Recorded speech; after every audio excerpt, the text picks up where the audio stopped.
Hello friends, now we'll be studying class 9th NCERT History chapter number 2 Socialism in Europe and Russian Revolution. The Age of Social Change. In previous chapter you read about the powerful ideas of freedom and equality that circulated in Europe after French Revolution. तो पिछले chapter में आपने आज़ादी और equality के कुछ powerful ideas पढ़े जो कि यूरोप में फैल गए फ्रेंच रिवॉल्यूशन के बाद में. The French revolution opened up the possibility of creating a dramatic change in the way society was structured. तो फ्रेंच रिवॉल्यूशन ने जो है लोगों के दिमाग में एक पॉसिबिलिटी क्रिएट की कि किस तरह से सोसाइटी का स्ट्रक्चर बदला जा सकता है. As you have read before, the 18th century society was broadly divided into estates and orders, and it was the aristocracy and church which controlled economic power, economic and social power. तो जैसे कि हमने French revolution वाले chapter में देखा कि 18th century से पहले तो सोसाइटी थी वो एरिस्टोक्रेसी और चर्च और एस्टेट्स में डिवाइडेड थी, और एरिस्टोक्रेसी और चर्च जो है वो इकोनॉमिक और सोशल पावर को कंट्रोल करते थे. Suddenly after the revolution it seem possible to change this. पर फ्रेंच रिवॉल्यूशन के बाद ये जो स्ट्रक्चर था ये बदला जा सकता था. In many parts of the world including Europe and Asia, new ideas about individual rights and who control social power began to be discussed. तो फ्रेंच रिवॉल्यूशन के बाद पूरी दुनिया में ख़ासतौर पे यूरोप और एशिया में नए आइडिया डिस्कस होने लगे, जिसमें इंडिविजुअल राइट्स के बारे में डिस्कशन होता था और सोशल पावर कौन कंट्रोल करेगा इस पर भी डिस्कशन होता था. In India Raja Ram Mohan Roy and Derozio talked of the significance of the French revolution and many others debated the ideas of post revolutionary Europe. तो भारत में राजा राम मोहन रॉय और डेरोजियो जो हैं वो फ्रेंच रिवॉल्यूशन के सिग्निफिकेंस की बात करते थे, और कई लोग जो हैं वो इस बात पर डिबेट करते थे कि पोस्ट रिवॉल्यूशनरी यूरोप कैसा हो गया. The developments in the colonies in turns reshaped these ideas of societal change. तो जो अलग अलग कॉलोनीज थी ब्रिटेन की और भी देशों की, उसमें फ्रेंच रिवॉल्यूशन के कारण जो आइडियाज़ आए वो और मॉडिफाई हो गए. Not every one in Europe however wanted a complete transformation of the society. हालांकि पूरे यूरोप में हर देश इस तरह सोसाइटी का ट्रांसफॉर्मेशन नहीं चाहता था. Responses varied from those who accepted that some change was necessary but wished for a gradual shift to those who wanted restructure society radically. तो लोगों के अलग अलग ओपिनियन थे सोसाइटी के स्ट्रक्चर को चेंज करने को लेके. कुछ लोग सोचते थे कि ये जो चेंज है ये धीरे धीरे होना चाहिए, और कुछ लोग सोचते थे ये चेंज रेडिकली होना चाहिए. सम वर कंजर्वेटिव्स, अदर्स वर लिबरल्स और रेडिकल्स. तो कुछ लोग जो यूरोप की पॉपुलेशन में थे वो कंजर्वेटिव थे जो कि पुरानी सोच रखते थे, और कुछ लोग जो थे वो लिबरल थे और रेडिकल्स थे. What did these terms really mean in the context of the time. तो ये जो टर्म्स है कंजर्वेटिव, लिबरल्स और रेडिकल्स, ये उस समय के टाइम में क्या मतलब रखती थी. What separated these trends of politics and what link them together. तो क्या चीज़ें थी जो इन चीज़ों को पॉलिटिक्स से जोड़ती थी और इन चीज़ों को एक दूसरे से जोड़ती थी और पॉलिटिक्स से जोड़ती थी और अलग करती थी. We must remember that these terms do not mean the same thing in all context और एट ऑल टाइम्स. हमें ध्यान रखना चाहिए कि ये जो कंजर्वेटिव, लिबरल्स और रेडिकल्स है, ये टर्म्स जो हैं इनका मतलब समय के साथ बदला गया और ये हर समय सेम कंटेक्स्ट नहीं रखती थी. We will look briefly at some of the important political traditions of the 19th century and see how they influence change. तो हम 19th सेंचुरी के कुछ इम्पॉर्टेंट पॉलिटिकल ट्रेडिशंस देखेंगे और उनके कारण बदलाव कैसे आए ये देखेंगे. Then we will focus on one historical event in which there was an attempt at the radical transformation of history.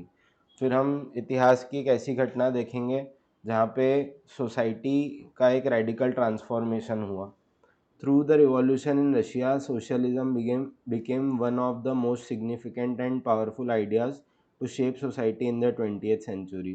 तो रशिया में जो रिवॉल्यूशन हुआ उसके कारण सोशलिज्म जो है वो एक बड़ा ही सिग्निफिकेंट और पावरफुल आइडिया बना जिससे सोसाइटी का शेप बदला 20वीं शताब्दी में।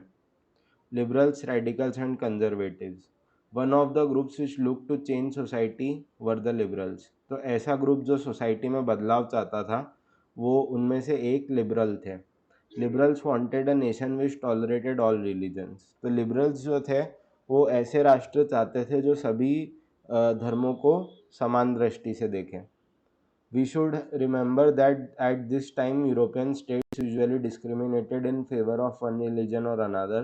Britain favored the Church of England, Austria and Spain favored the Catholic Church. तो हमें ये भी ध्यान में रखना होगा कि इस समय जो है अलग अलग यूरोपीय राष्ट्र जो हैं वो किसी एक धर्म को दूसरे धर्म के ऊपर फेवर करते थे। जैसे ब्रिटेन जो था वो इंग्लैंड की चर्च को फेवर करता था, जबकि ऑस्ट्रिया और स्पेन जो है वो कैथोलिक चर्च को फेवर करते थे। Liberals also oppose the uncontrolled power of dynastic rules. They wanted to safeguard the rights of individuals against governments. तो लिबरल्स जो थे वो परिवारवादी जो शासक थे उनके अनकंट्रोल्ड पावर का विरोध करते थे और वो व्यक्ति के जो अधिकार हैं, मौलिक अधिकार हैं सरकार के खिलाफ, उसको बचाना चाहते थे। They argued for a representative elected parliamentary government subject to laws interpreted by a well-trained judiciary that was independent of rulers and officials. तो लिबरल्स जो थे वो एक रिप्रेजेंटेटिव इलेक्टेड पार्लियामेंट्री गवर्नमेंट चाहते थे जो कि ऐसे नियम जो कि एक जुडिशरी के अंतर्गत आती थी, जो कि वेल ट्रेंड होती थी, और ये जो जुडिशरी है वो रूलर्स से और ऑफिशियल से इंडिपेंडेंट होनी चाहिए थी। However they were not democrats. हालांकि लिबरल्स जो हैं वो डेमोक्रेसी नहीं चाहते थे। They did not believe in the universal adult franchise that is the right of every citizen to vote. तो लिबरल्स जो हैं वो भले ही एक इलेक्टेड पार्लियामेंट्री गवर्नमेंट चाहते थे, पर वो यूनिवर्सल एडल्ट फ्रेंचाइज में विश्वास नहीं रखते थे, जिसके अंतर्गत हर सिटीज़न को वोट करने का अधिकार है। वो ऐसा नहीं चाहते थे। They felt man of property mainly should have the vote. तो लिबरल्स ये चाहते थे कि जिन व्यक्तियों के पास प्रॉपर्टी है उनको वोट करने का अधिकार मिलना चाहिए। They also did not want the vote for women. तो लिबरल्स को महिलाओं के लिए भी वोट नहीं चाहिए थे। महिलाओं को भी वोटिंग का अधिकार देने के फेवर में नहीं थे liberals. In contrast radicals wanted a nation in which government was based on the majority of countries population. और रेडिकल्स जो थे वो ऐसा राष्ट्र के लिए ऐसी सरकार चाहते थे जो कि देश की मेजॉरिटी पर आधारित हो। Many supported women suffragette movement. कई रेडिकल्स जो हैं वो महिलाओं के वोट देने के अधिकार पर को सपोर्ट करते थे। Unlike liberals they oppose the privileges of great land owners and wealthy factory owners. तो लिबरल्स जो हैं वो प्रॉपर्टी वाले लोगों को वोट का अधिकार देना चाहते थे, लेकिन जो रेडिकल्स हैं वो जो अमीर लैंड ओनर्स होते थे, अमीर अमीर ज़मींदार होते थे और बड़ी बड़ी फैक्ट्रियों के मालिक होते थे, उनके पास जो ज़्यादा प्रिविलेजेस होते थे उसका विरोध करते थे।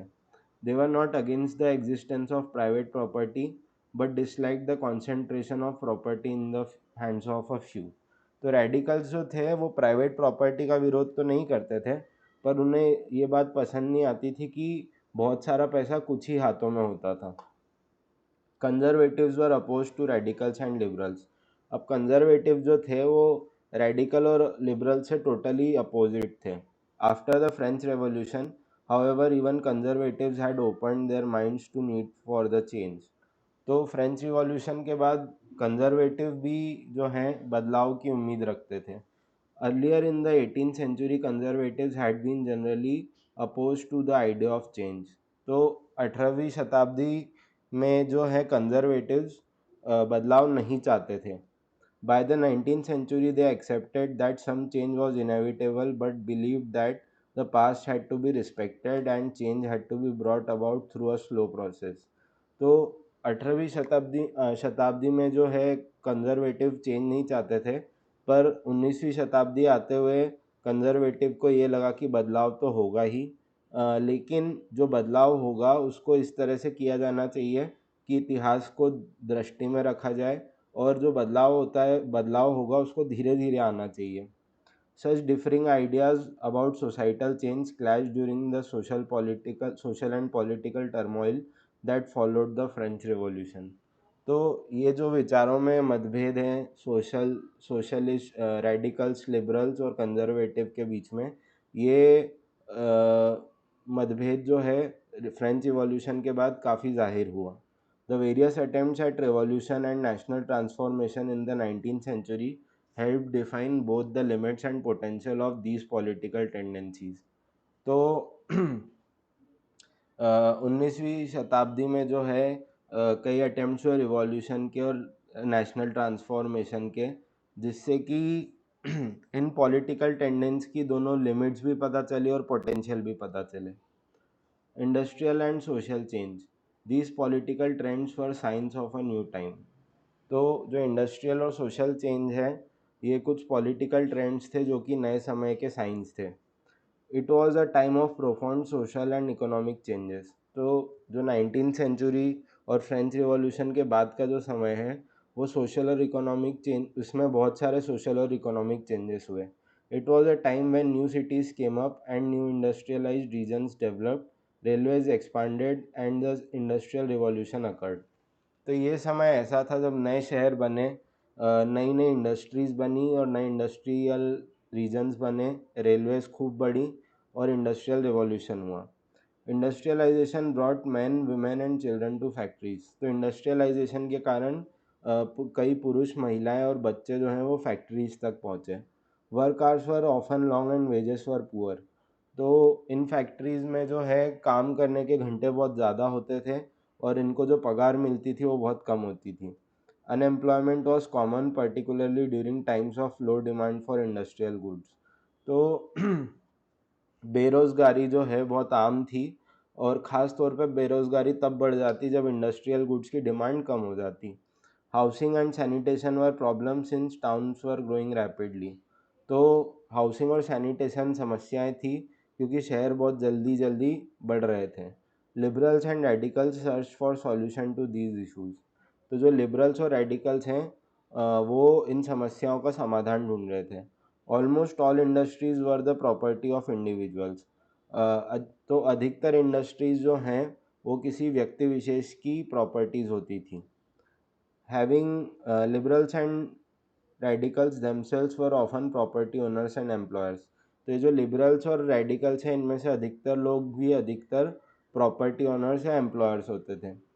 Having made their wealth through trade or industrial ventures, they felt that such effort should be encouraged, that its benefit would be achieved if the workforce in the economy was healthy and citizens were educated. तो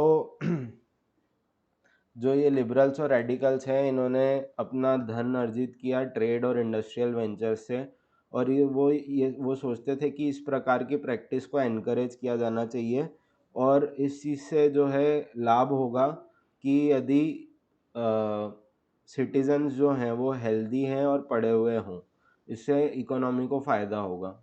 Opposed to the privileges the old aristocracy had by birth, they firmly believed in the value of individual effort, labor and enterprise. तो जो liberals और radicals थे वो इस विचार के खिलाफ थे कि जन्म किसी ऊंचे कुल में जन्म लेने के कारण जो प्रिविलेजेस मिलती थी वो नहीं मिलनी चाहिए, और वो ये मानते थे कि हर किसी का व्यक्तिगत जो कर्म होता है, व्यक्तिगत एफर्ट होता है, लेबर होता है, उसके आधार पे सक्सेस मिलनी चाहिए। If freedom of individuals was ensured, if the poor could labor and those with capital could operate without restraint, they believed the societies would develop. तो ये जो लिबरल्स और रेडिकल्स थे वो ये सोचते थे कि यदि व्यक्तियों की आज़ादी जो है उसको सुनिश्चित किया जाए, यदि गरीब व्यक्ति लेबर बन पाए, यदि जिनके पास कैपिटल है वो बिना किसी रोक टोक के काम कर पाए, तो सोसाइटी डेवलप होगी। Many working men and women who wanted changes in the world rallied around liberal and radical groups and parties in early 19th century. तो कई काम करने वाले पुरुष और महिला जो कि बदलाव चाहते थे दुनिया में, वो लिबरल और रेडिकल ग्रुप्स के पास गए और पार्टीज़ के पास गए 19th सेंचुरी की शुरुआत में। Some nationalist, liberals and radicals wanted revolutions to put an end to the kind of government established in Europe in 1815। तो कई नेशनलिस्ट ग्रुप, लिबरल्स और रेडिकल्स जो थे वो आंदोलन चाहते थे ताकि यूरोप में जो 1815 में गवर्नमेंट एस्टैब्लिश हुई उसको हटाया जा सके। In France, Italy, Germany and Russia they became revolutionaries and work to overthrow existing monarchs. तो फ्रांस में, इटली में, जर्मनी और रशिया में नेशनलिस्ट, लिबरल्स और रेडिकल्स जो है आंदोलनकारी बने ताकि वो एग्जिस्टिंग जो मोनार्की थी उसको हटा सकें। Nationalists talked of revolutions that would create nations where all citizens would have equal rights। तो नेशनलिस्ट जो थे वो ऐसे आंदोलन की बात करते थे जिसके कारण राष्ट्र बने जहाँ पे राष्ट्र के सभी नागरिकों को बराबरी के अधिकार मिले। After 1815, Giuseppe Mazzini, an Italian nationalist, conspired with others to achieve this in Italy। तो सन 1815 के बाद गिसेप्पी मजीनी जो है एक इटालियन नेशनलिस्ट, उन्होंने कई लोगों के साथ मिलकर ये काम इटली में किया। Nationalist elsewhere including India read his writings. तो नेशनलिस्ट जो पूरी दुनिया में अलग अलग जगह थे उन्होंने गिसेप्पी मजीनी की राइटिंग्स पढ़ी। Coming of socialism to Europe. तो यूरोप में सोशलिज्म का आना। Perhaps one of the most far-reaching visions of how society should be structured was socialism।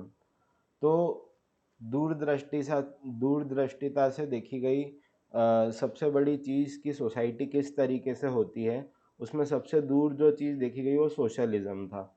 Bye the mid 19th century in Europe, socialism was well known body of ideas that attracted wide spread attention. तो 19वीं सदी के बीच में Europe में socialism ऐसा idea था जो कि लोगों को बहुत पसंद आया। Socialists were against private property and saw it as the root of all social ills of the time। तो सोशलिस्ट जो थे वो ऐसा सोचते थे कि प्राइवेट प्रॉपर्टी जो है वो सभी समस्याओं की जड़ है और वो इस प्राइवेट प्रॉपर्टी होने के खिलाफ थे। Why? Individuals owned the property that gave employment, but the propertied who were concerned only with the personal gain and not with the welfare of those who made the property productive। तो socialist private property के खिलाफ क्यों थे? वो ऐसा सोचते थे कि जिन व्यक्ति के पास प्रॉपर्टी होती थी वो भले ही एम्प्लॉयमेंट तो देते थे दूसरों को, पर एम्प्लॉयमेंट देने के बावजूद उनका उद्देश्य खुद का फ़ायदा कराना ही होता था, ना कि उनका फ़ायदा कराना जिनके कारण वो कमाते हैं। So if society as a whole rather than a single individual's controlled property, more attention would be paid to collective social interest। तो यदि प्रॉपर्टी जो है किसी एक व्यक्ति विशेष के हाथ में होने की बजाय एक समूह के हाथ में हो, तो उस समूह के सभी लोगों के इंटरेस्ट जो हैं उन पर ध्यान दिया जाएगा। Socialist wanted this change and campaign for it. तो सोशलिस्ट जो थे वो ये बदलाव चाहते थे और इसके लिए उन्होंने कैंपेन किया। How could a society without property operate? What would be the basis of socialist society? Socialist had different visions of the future. तो सोशलिस्ट जो हैं वो ये सोचते थे कि सोसाइटी जो है बिना प्रॉपर्टी के कैसे चलेगी और सोशलिस्ट सोसाइटी का बेसिस क्या होगा। तो सोशलिस्ट इन विषयों पर अलग अलग विचार रखते थे। Some believed in idea of cooperatives.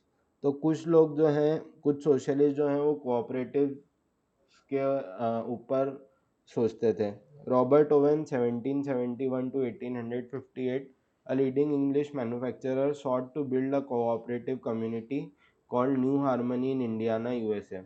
तो रॉबर्ट ओवेन नाम के एक इंग्लिश मैन्युफैक्चरर जो हैं उन्होंने एक कोऑपरेटिव कम्युनिटी बनाई जिसका नाम था new harmony in Indiana, USA. Other socialists felt that cooperatives could not be built on a wide scale only through individual initiative। They demanded that governments encourage cooperatives। तो अ, बाकी लोग ये सोचते थे कि कोऑपरेटिव्स जो हैं वो सिर्फ एक व्यक्ति के इनिशिएटिव पे नहीं बनाई जा सकती, वो तब बन सकती हैं जब सरकार कोऑपरेटिव बनाने के लिए लोगों को प्रोत्साहित करे।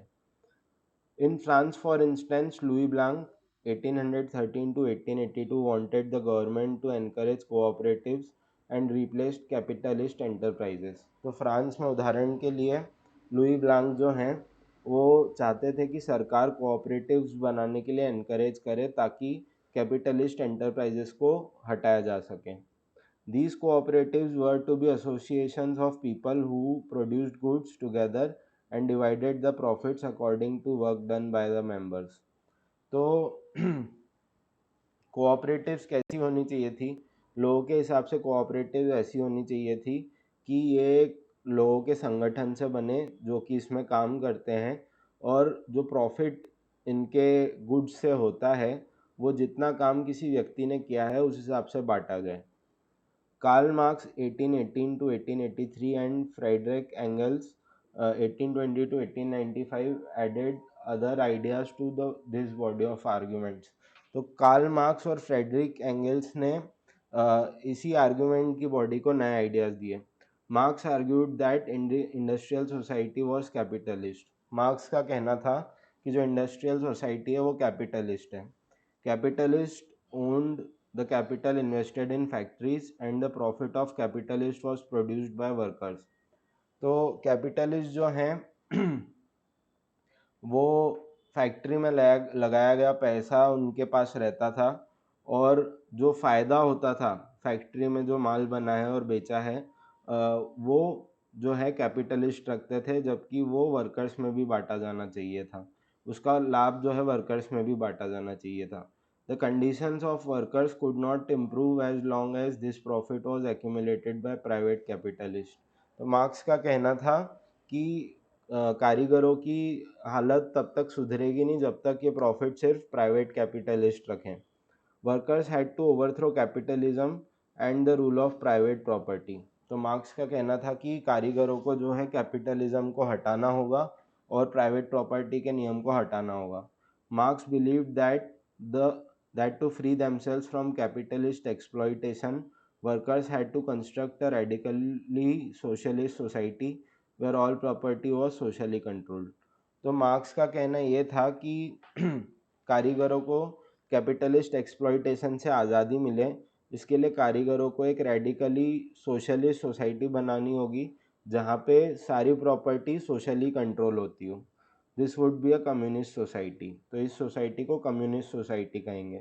He was convince that workers would Triumph in their conflict with the capitalist. तो मार्क्स का सोचना था कि वर्कर्स यदि ये आंदोलन करते हैं कैपिटलिस्ट के खिलाफ तो वो बहुत आसानी से जीत जाएंगे. A communist society was the natural society of the future. एक कम्युनिस्ट सोसाइटी जो है वो नेचुरल सोसाइटी है भविष्य की. Support for socialism. By the 1870s socialist idea spread through Europe. तो सन 1870 तक जो है सोशलिस्ट आइडियाज़ जो हैं पूरे यूरोप में फैल गए. To coordinate their efforts socialist formed an international body namely the second international.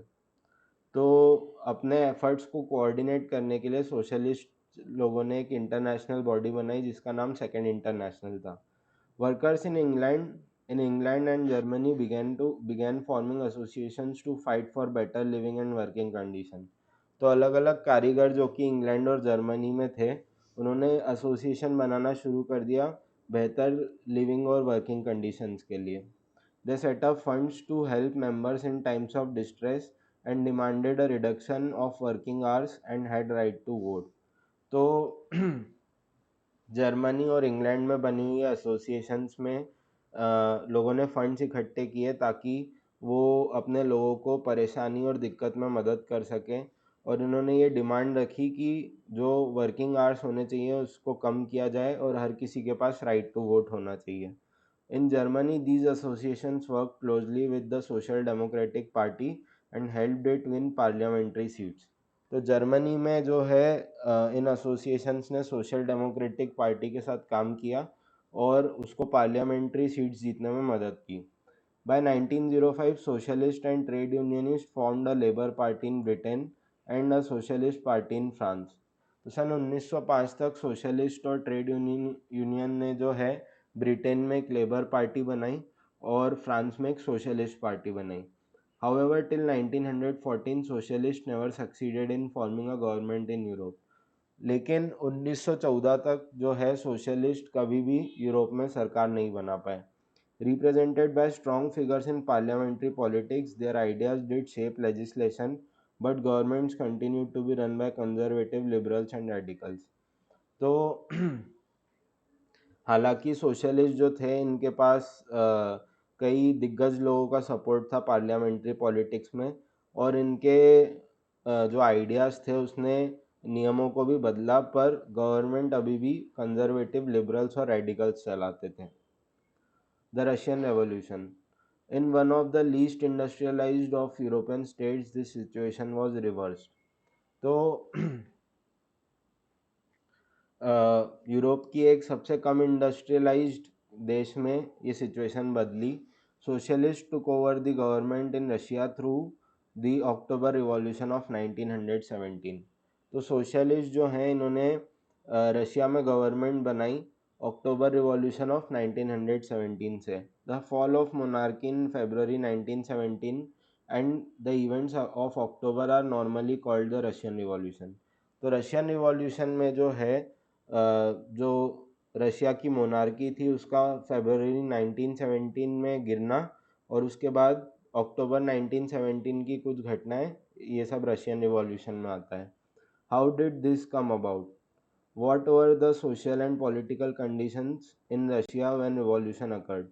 तो ये सब कैसे हुआ, सोशल और पॉलिटिकल कंडीशंस रशिया में उस समय क्या थी? To answer this question let us look at Russia a few years before the revolution. तो इन सब सवालों का जवाब देने के लिए हमको 1914 से पहले जो रशिया था उसको देखना होगा। The Russian empire in 1914। In 1914 Tsar Nicholas II ruled Russia and its empire।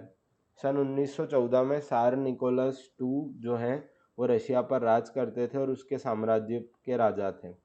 Besides the territory around Moscow, the Russian Empire included current-day Finland, Latvia, Lithuania, Estonia, parts of Poland, Ukraine and Belarus।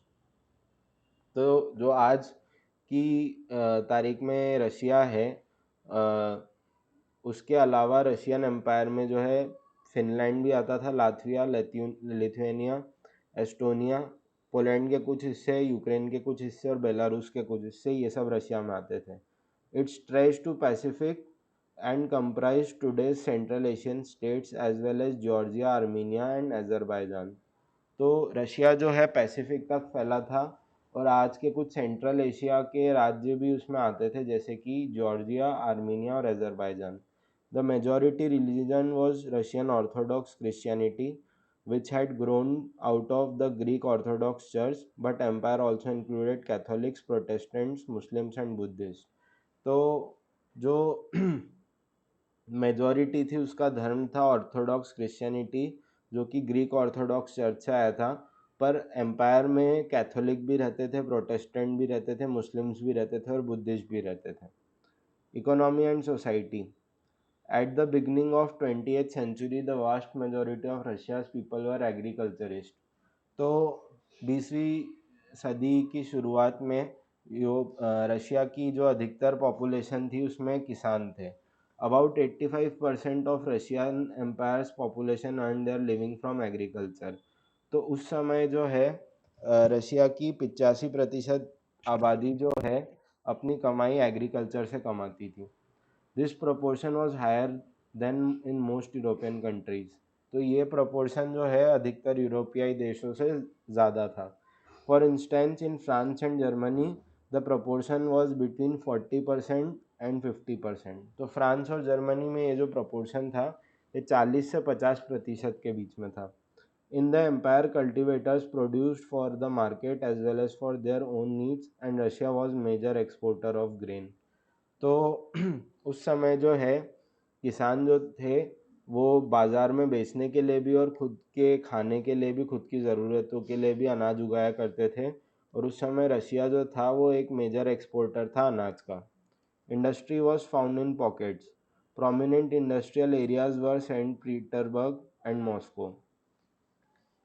तो industry जो थी अलग अलग छोटे टुकड़ों में बटी थी और जो प्रोमिनेंट इलाके थे उनमें सेंट पीटर्सबर्ग और मॉस्को था। Craftsmen undertook much of the production, but large factories existed alongside craft workshops. तो क्राफ्ट्समैन जो थे वो सामान का अधिकतर प्रोडक्शन करते थे, पर कुछ लार्ज फैक्ट्रीज भी थी क्राफ्ट वर्कशॉप के अलावा। Many factories were set up in 1890s when Russia's railway network was extended and foreign investment in industry increased. तो अधिकतर फैक्ट्रीज जो हैं वो सन 1890 में स्थापित हुई, जब रशिया का रेलवे नेटवर्क बढ़ा और जब रशिया में फॉरेन इन्वेस्टमेंट आना शुरू हुआ। Coal production doubled and iron and steel output quadrupled। तो इसके बाद जो है कोयले का प्रोडक्शन 2 गुना हो गया और आयरन और स्टील का जो आउटपुट है वो 4 गुना हो गया। By the 1900s in some areas factory workers and craftsman were almost equal in number. सन 1900 तक जो है कई इलाकों में फैक्ट्री में काम करने वाले कारीगर और क्राफ्टमैन जो है वो बराबर नंबर में थे। Most industry was the private property of industrialist. तो अधिकतर इंडस्ट्री जो थी वो इंडस्ट्रियलिस्ट की प्राइवेट प्रॉपर्टी थी। Government supervise large factories to ensure minimum wages and limited hours of work. तो गवर्नमेंट जो है बड़ी बड़ी फैक्ट्रियों को देखती थी, जिससे कि काम करने वालों को मिनिमम वेजेस मिले और उनके काम करने के घंटे लिमिटेड रहें। But factory inspectors could not prevent rules being broken. पर जो सरकार के आदमी फैक्ट्री इंस्पेक्टर थे वो नियमों को तोड़ने से रोक नहीं पाते थे। इन craft unit and small workshops the working day was sometimes 15 hours compared with 10 और 12 hours in factories.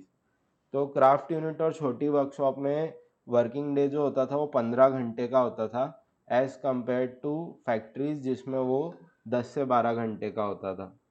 Accommodation varied from rooms to dormitories. तो अकोमोडेशन जो होता था वो रूम से लगा के डॉर्मिट्रीज तक होता था।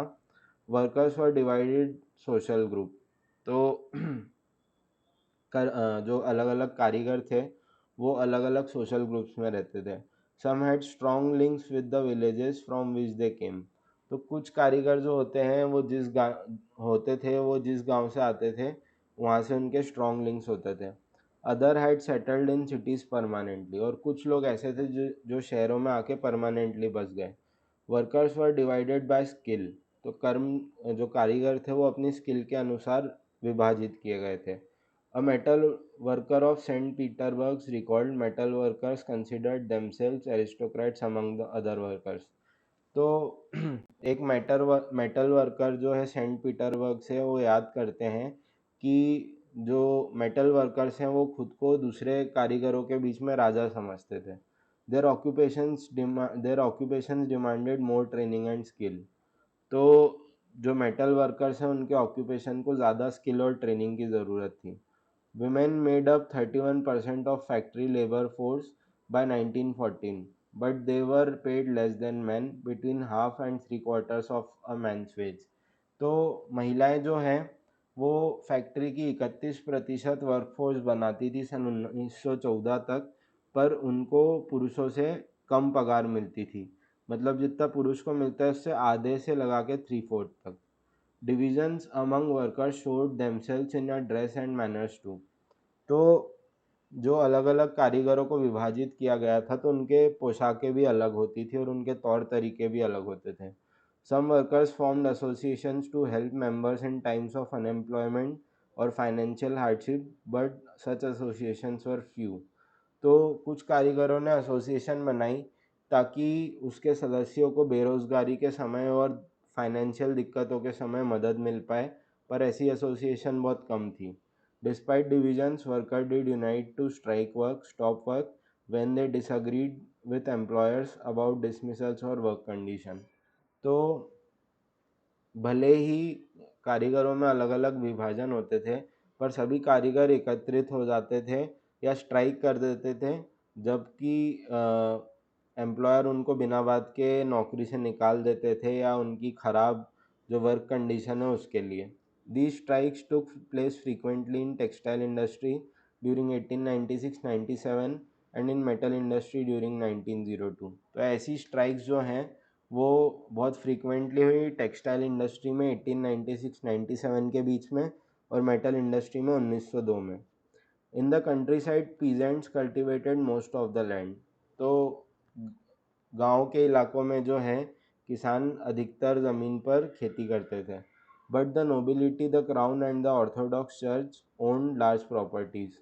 पर फिर भी जो राजा थे और जो नोबिलिटी थी और जो चर्च थी, वो अभी भी ज़्यादा प्रॉपर्टी अपने पास रखती थी। Like workers peasant too were divided. तो कारीगरों के जैसे ही छोटे किसान भी विभाजित थे। They were also deeply religious. तो जो ये किसानी कारीगर थे, ये बहुत ही ज़्यादा धार्मिक थे। But except in a few cases they had no respect for the nobility. पर कुछ लोग, कुछ को छोड़ के अधिकतर लोगों में जो नोबिलिटी है, राजा है, उनके लिए कोई मान सम्मान नहीं था। Nobles got their power and position through their services to tsar and not through local popularity. तो जो नोबल्स हैं, उनको अपना पावर और पोजीशन जो सार थे उनकी सर्विसेज करने के कारण मिला, ना कि लोकल पॉपुलैरिटी के कारण। This was unlike France, where during the French Revolution in Brittany, peasants respected nobles and fought for them. तो ये फ्रांस की तरह बिल्कुल नहीं है। फ्रांस में फ्रेंच रिवॉल्यूशन के दौरान जो है जो किसानी कारीगर थे, वो नोबल्स की इज्जत करते थे और उनके लिए लड़ते थे। In Russia peasants wanted the land of nobles to be given to them. Russia में किसानी कारीगर चाहते थे कि नोबल्स की जो ज़मीन है वो उनको मिल जाए। फ्रीक्वेंटली दे रिफ्यूज टू पे rent and even murdered landlords. तो कई बार रशिया में जो है किसानी कारीगर किराया देने से मना करते थे, और यहाँ तक कि वो ज़मींदारों का खून भी कर देते थे। इन 1902 this occurred on a large scale in south Russia. तो सन 1902 में ये बहुत ही लार्ज स्केल में साउथ रशिया में हुआ। And in 1905 such incidents took place all over Russia. और सन 1905 में इस तरह की घटनाएं जो है पूरे रशिया में हुई।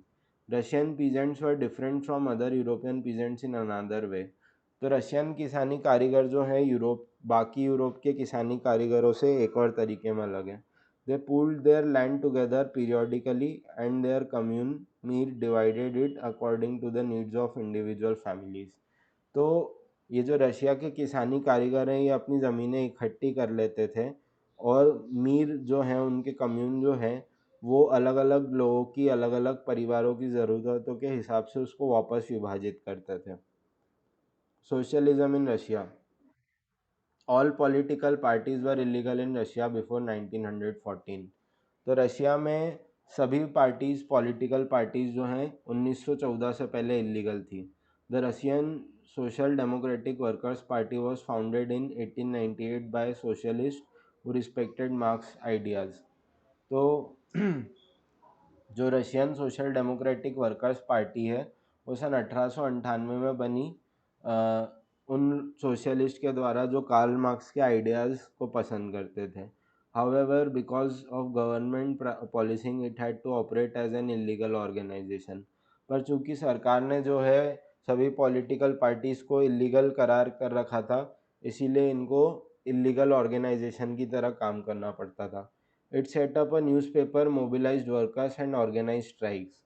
तो ये जो Russian Social Democratic Workers Party है, इसने अपना एक अखबार चलाया, इसने अलग अलग वर्कर्स को मोबिलाइज किया और स्ट्राइक्स करवाई। Some Russian socialists felt that the Russian peasant custom of dividing land periodically made them natural socialist। तो कई रशियन सोशलिस्ट ये सोचते थे कि रशिया के जो किसानी कारीगरों का कस्टम है ज़मीन को पीरियोडिकली डिवाइड करने का, इससे वो नेचुरली सोशलिस्ट हैं। So peasants not workers would be the main force of revolution and Russia could become socialist more quickly than other countries। तो इन रशियन सोशलिस्ट का ये सोचना था कि जो इस आंदोलन में मुख्य भूमिका निभाएंगे वो रशिया के किसानी कारीगर हैं, ना कि फैक्ट्री में काम करने वाले कारीगर। तो रशिया जो है उसको सोशलिस्ट बनने में दूसरे देशों से ज़्यादा आसानी रहेगी। Socialists were active in countryside through the late 19th century। तो सोशलिस्ट जो हैं वो गाँव में लेट 19th सेंचुरी में काफ़ी एक्टिव थे। They form the socialist revolutionary party इन 1900। तो इन्होंने सोशलिस्ट रिवॉल्यूशनरी पार्टी बनाई सन 1900 में। The party struggled for peasants right and demanded that land belonging to nobles be transferred to peasant. तो जो ये सोशलिस्ट रिवॉल्यूशनरी पार्टी है, इसने किसानों के अधिकारों के लिए लड़ाई की और इनकी मांग ये थी कि जो ज़मीनें नोबल्स के पास है वो पीजेंट को दे दी जाए। Social Democrats disagreed with socialist revolutionaries about peasants. तो सोशल डेमोक्रेट्स जो थे वो सोशल रिवॉल्यूशनरी से के विचारों से थोड़ा अलग सोचते थे। Lenin felt that peasants were not one United group. Lenin ये सोचते थे कि पीजेंट्स जो हैं, किसानी कारीगर जो हैं, वो एक यूनाइटेड ग्रुप नहीं है। Some were poor and others rich, some worked as labourers while others were capitalist who employed workers. तो लेनिन ये सोचते थे कि इसमें कुछ लोग तो गरीब हैं और कुछ लोग अमीर हैं, कुछ लोग किसानी कारीगर की तरह काम करते हैं और कुछ लोग कैपिटलिस्ट की तरह काम करते हैं, जो कि किसानी कारीगरों को काम देते हैं। With this differentiation with in them they could not all be a part of socialist movement. तो चूँकि इनके बीच में ये ऊंच नीच का भाव था, तो ये सभी सोशलिस्ट मूवमेंट का हिस्सा नहीं बन सकते थे। The party was divided over the strategy of organisation. तो पार्टी में अलग अलग लोगों के ऑर्गेनाइजेशन को लेकर अलग अलग विचार थे। Vladimir Lenin, who led the Bolshevik group, thought that in a repressive society like Tsarist Russia, the party should be disciplined and should control the number and quality of its member. तो Vladimir Lenin जो हैं, जिन्होंने Bolshevik group को lead किया, वो ये सोचते थे कि सारिस्ट रशिया जैसी रिप्रेसिव सोसाइटी में पार्टी जो है उसको डिसिप्लिन रहना चाहिए और इसको जो है अपने जो मेंबर्स हैं उनका नंबर और क्वालिटी को रेगुलेट करना चाहिए। Others Mensheviks thought that party should be open to all as in Germany. तो दूसरे जो इसी पार्टी के सदस्य थे, मेंशेविक्स, वो सोचते थे कि पार्टी को जो है सभी सदस्यों के लिए, सभी प्रकार के लोगों के लिए ओपन रहना चाहिए, कि कोई भी आके इसमें मेंबरशिप ले सकता है। जबकि व्लादिमीर लेनिन सोचते थे कि सिर्फ डिसिप्लिन और क्वालिटी मेंबर्स को रखना चाहिए। अ turbulent time, 1905 revolution. Russia was an autocracy. Unlike other European rulers, even at the beginning of 20th century, the Tsar was not subject to parliament. तो रशिया जो थी वो एक ऑटोक्रेसी थी सन 1905 में, और दूसरे यूरोपीय देशों की तरह 20वीं शताब्दी की शुरुआत में जो है सार जो हैं उन्होंने कोई पार्लियामेंट नहीं बनाया था। Liberals in Russia campaign to end this state of affairs. तो रशिया में जो लिबरल्स थे वो चाहते थे कि इस तरह का सिस्टम ख़त्म हो। Together with social Democrats and socialist revolutionaries, they worked with peasants and workers during the revolution of 1905 to demand a constitution. तो लिबरल्स ने जो है सोशल डेमोक्रेट्स और सोशलिस्ट रिवॉल्यूशनरीज के साथ काम करके अलग अलग किसानी कारीगर और अलग अलग वर्कर्स के साथ 1905 में एक रिवॉल्यूशन किया, जिसके अंदर उन्होंने कॉन्स्टिट्यूशन की डिमांड रखी। They were supported in empire by nationalist in Poland for instance and in Muslim dominated areas by Jadidist who wanted modernised Islam to lead their societies. तो जो ये आंदोलन हुआ, इसमें अलग अलग नेशनलिस्ट का सपोर्ट था और मुस्लिम डोमिनेटेड एरियाज़ में जदीदिस्ट का सपोर्ट था, जो कि मॉडर्नाइज्ड इस्लाम चाहते थे उनकी सोसाइटी में। The year 1904 was a particularly bad one for Russian workers. सन 1904 जो था वो रशियन कारीगरों के लिए एक ख़राब साल था। Prices of essential goods rose so quickly that wages declined by 20%।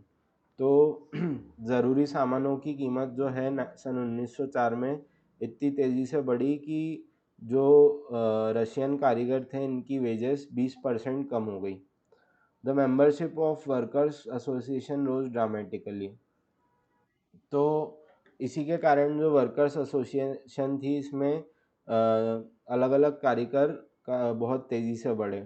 when four members of Assembly of Russian Workers, which had been formed in 1904, were dismissed at Putilov Iron Works, there was a call for industrial action.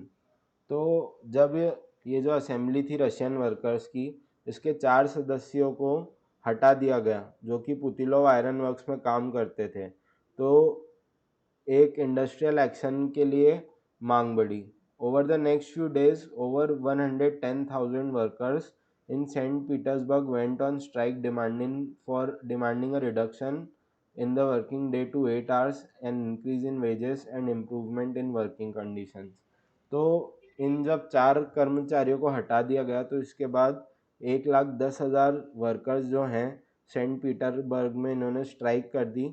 और इनकी strike में जो मांगे थी वो ये था कि इनके काम करने के घंटों को 8 घंटा किया जाए, इनकी पगारें बढ़ाई जाए और इनकी वर्किंग कंडीशंस को सुधारा जाए. When the procession of workers led by Father Gapon reached the Winter Palace, it was attacked by police and Cossacks. तो जब ये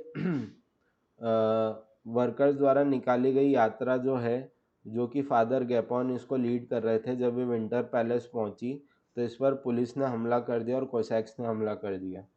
over 100 workers were killed and about 300 wounded, जिसके कारण लगभग 100 कारीगर जो हैं उनकी हत्या हो गई और 300 को चोटें आई. The incident known as bloody Sunday started a series of events that became known as 1905 revolution. तो इसके बाद जो घटनाएं हुई वो सब जो हैं उसको 1905 का रिवॉल्यूशन कहते हैं. Strikes took place all over the country and universities closed down when student bodies staged walkouts complaining about lack of civil liberties. तो इसके बाद जो हुआ पूरे देश भर में रशिया में स्ट्राइक्स हुई और यूनिवर्सिटीज़ बंद हो गई और स्टूडेंट बॉडीज़ जो हैं वो उन्होंने वॉकआउट किया और उनकी शिकायत ये थी कि उनको सिविल लिबर्टीज़ में कमी है. Lawyers, doctors, engineers and other middle class workers established the unions of unions and demanded a constituent assembly. तो अलग अलग लॉयर, डॉक्टर, इंजीनियर और अलग अलग मिडिल क्लास कर्मचारी जो हैं उन्होंने यूनियंस बनाई और वो कॉन्स्टिट्यूएंट असेंबली की मांग रखी. ड्यूरिंग द 1905 रेवोल्यूशन द सार allowed the creation of an elected consultative parliament और डूमा. तो 1905 के रिवॉल्यूशन के बाद जो है सार ने एक इलेक्टिव कंसल्टेटिव पार्लियामेंट बनाया जिसको डूमा कहते हैं. For a brief while during the revolution there existed a large number of trade unions and factory committees made up of factory workers. तो कुछ समय के लिए रिवॉल्यूशन के दौरान जो है बहुत ही भारी संख्या में ट्रेड यूनियन होती थी और फैक्ट्री कमिटीज़ होती थी जिसमें फैक्ट्री के कर्मचारी होते थे. After 1905 most committees and unions worked unofficially since they were declared illegal.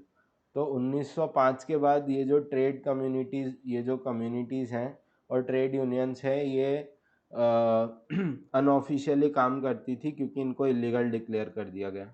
Severe restrictions were placed on political activity. तो भारी जो है रोक टोक लगा दी गई पॉलिटिकल एक्टिविटी पर. द सार dismissed the first Duma with in 75 days and re elected second Duma with in 3 months. तो डूमा या फिर जो कंसल्टेटिव पार्लियामेंट है, तो जो ये पहला डूमा बना इसको 75 दिन में डिसमिस कर दिया गया और अगला डूमा को 3 महीने में चुना गया. He did not want any questioning of his authority और any reduction in his power. तो सार को ये पसंद नहीं था कि कोई उनकी अथॉरिटी पे क्वेश्चन करे या फिर उनके पावर्स को कम करे. He change the voting laws and packed the third Duma with conservative politicians. तो सार ने जो है वोटिंग लॉज बदले और तीसरे डूमा को कंजर्वेटिव पॉलिटिशियन से भर दिया. Liberals and revolutionaries were kept out. तो जो लिबरल्स हैं और जो रिवॉल्यूशनरीज हैं उनको बाहर रखा गया. The First World War and Russian empire. In 1914, war broke out between two European alliances, Germany, Austria and Turkey, the Central Powers, France, Britain and Russia, later Italy and Romania. तो सन 1914 में जो है दो यूरोपियन अलाइंसेस के बीच में युद्ध हुआ. एक तरफ थे जर्मनी, ऑस्ट्रिया और टर्की जो कि सेंट्रल पावर कहलाते थे और दूसरी तरफ थे फ्रांस, ब्रिटेन और Russia. Each country had a global empire and the war was fought outside Europe as well as in Europe. तो हर देश का जो है ग्लोबल एम्पायर था और युद्ध जो है यूरोप में भी हुआ और यूरोप के बाहर भी हुआ. This was the First World war. तो ये फर्स्ट वर्ल्ड वॉर था. In Russia the war was initially popular and people rallied around सार निकोलस टू. तो रशिया में ये युद्ध जो था बहुत पॉपुलर था और लोग सार निकोलस टू के आसपास रैली करते थे. As the war continued though the tsar refuse to consult the main parties in Duma.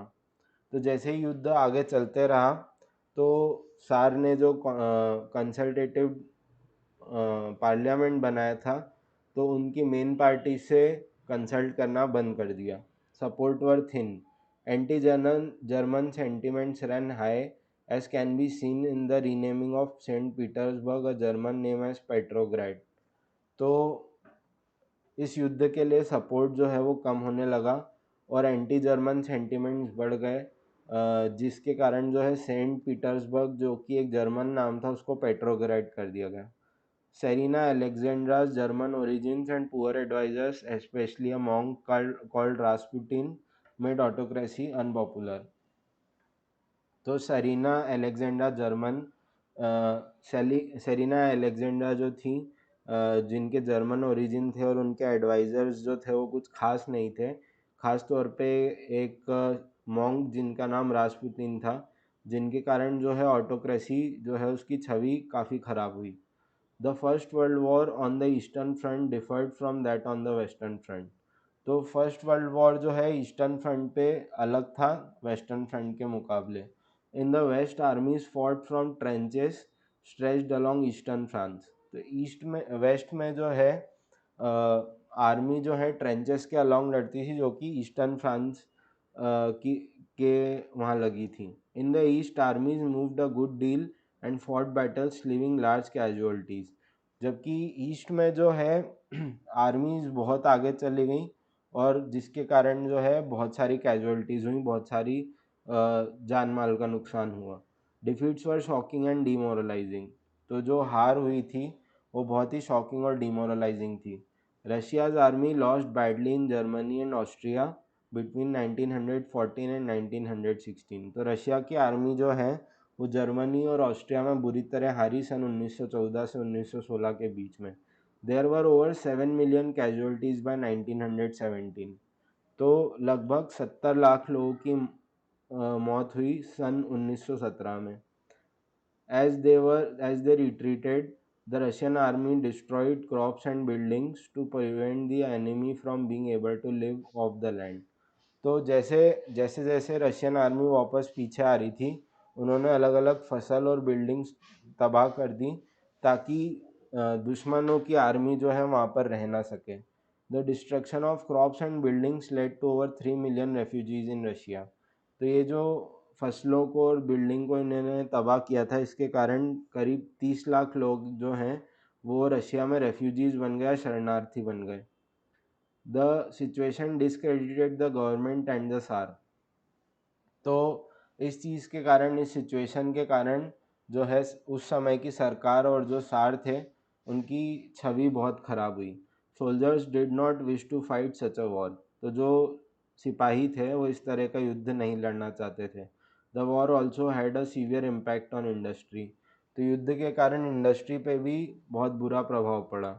Russia's own industries were few in number and the country was cut off from other suppliers of industrial goods by German control of the Baltic Sea.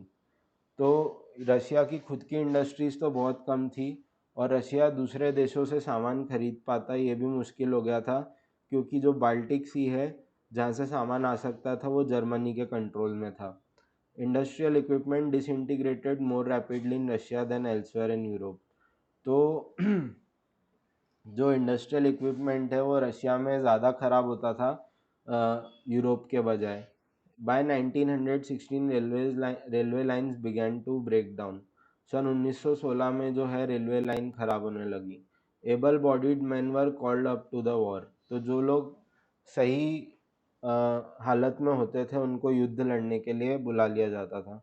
As a result, there were labor shortages and small workshops producing essentials were shut down. जिसके कारण क्या हुआ कि labour की shortage हो गई और छोटी वर्कशॉप्स जो कि ज़रूरी सामान बनाती थी वो बंद हो गई. Large suppliers of grain were sent to feed the army. तो large supplies of grain were sent to feed the army. तो जो अनाज बहुत भारी मात्रा में बनता था वो अधिकतर जो है आर्मी के लिए भेज दिया जाता था. For people in the cities bread and flour became scarce. तो जो आम जनता थी उनके लिए खाने की बहुत किल्लत पड़ गई, क्योंकि जो अधिकतर अनाज होता था वो आर्मी को खिलाने के लिए भेज दिया जाता था. By the winter of 1916 riots at bread shops were common. जिसके कारण 1916 की सर्दी में जो है ब्रेड की दुकानों के बाहर दंगे बहुत आम हो गए. The February revolution in Petrograd.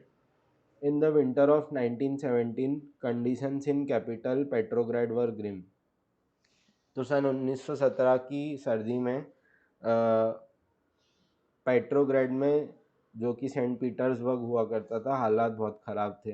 The layout of the city seem to emphasise the divisions among its people. तो जो सिटी का लेआउट था उससे जो लोगों के बीच में विभाजन था वो साफ दिखता था. The workers quarters and factories were located on the right bank of the river Neva. तो सेंट पीटर्सबर्ग या पेट्रोग्राड में जो रिवर नेवा थी उसके राइट बैंक पे वर्कर्स क्वार्टर्स और फैक्ट्री होते थे. On the left bank were fashionable areas, the Winter Palace and official buildings including the palace where Duma sat. और जो उसका लेफ्ट बैंक होता था वहाँ पे विंटर पैलेस और ऑफिशियल बिल्डिंग्स होती थी, जिसमें कि वो पैलेस भी था जहाँ पे डूमा बैठा करता था. In February 1917 fruit shortages were deeply felt in the workers quarters. तो फरवरी 1917 में जो है वर्कर्स क्वार्टर में फूड शॉर्टेज बहुत ज़्यादा हो गई. The winter was very cold, there had been exceptional frost and heavy snow. तो सर्दी बहुत ज़्यादा पड़ गई थी और बहुत ही बर्फ़बारी हुई और हालात बहुत ख़राब थे. Parliamentarians wishing to preserve the elected government were oppose to the tsar's desire to dissolve the Duma. तो जो पार्लियामेंटेरियंस थे वो इलेक्टेड गवर्नमेंट को बचाना चाहते थे और सार जो था वो डूमा को डिसॉल्व करना चाहता था. On 22nd February, a lockout took place at factory on the right bank. तो 22nd फरवरी को जो है एक लॉकआउट हुआ एक फैक्ट्री में जो कि राइट बैंक पे होती थी. The next day workers in 50 factories called a strike in sympathy. तो इसके कारण 50 फैक्ट्रियों में काम करने वाले वर्कर्स ने स्ट्राइक की. In many factories women led the way to strikes. कई फैक्ट्रीज में महिलाएं जो हैं वो भी स्ट्राइक में आई. This came to be called international women's day. तो ये दिन जो था इसको इंटरनेशनल वुमेंस डे बोला गया. Demonstrating workers crossed from the factory quarters to the centre of capital, the Nevsky Prospect. तो जो अलग अलग आंदोलन करते हुए कारीगर थे वो फैक्ट्री क्वार्टर्स से लगा के कैपिटल के सेंटर में आ गए, जिसको नेव्स्की प्रॉस्पेक्ट बोलते हैं. At this stage no political party was actively organising the event the movement. तो यहाँ तक कोई भी पॉलिटिकल पार्टी जो है वो एक्टिवली मूवमेंट को ऑर्गेनाइज नहीं कर रही थी. As the fashionable quarters and official buildings were surrounded by the workers, the government imposed a curfew. तो जैसे ही सरकार ने देखा कि कुछ ज़रूरी बिल्डिंग जो है वो कारीगरों से घिरी हुई है तो सरकार ने जो है कर्फ्यू लगा दिया. Demonstrators dispersed by the evening but they came back on 24th and 25th. तो कर्फ्यू लगने के कारण तो ये कारीगर अलग हो गए पर ये वापस 24 और 25 फरवरी को आए. The government called out the cavalry and police to keep an eye on them. तो सरकार ने जो है पुलिस और आर्मी को बुलाया ताकि इन पे नज़र रखी जा सके. On 25 February Sunday the government suspended the Duma. 25 फरवरी को सरकार ने डूमा सस्पेंड कर दिया. Politicians spoke out against this measure. तो अलग अलग जो पॉलिटिशियंस थे उन्होंने इस स्टेप के खिलाफ बोला. Demonstrators returned in force to the streets of left bank on 26th. तो अलग अलग आंदोलन करता जो है वो वापस सड़कों पे उतर आए 26 फरवरी पे। On the 27th the police headquarters for रैंसैक्ड।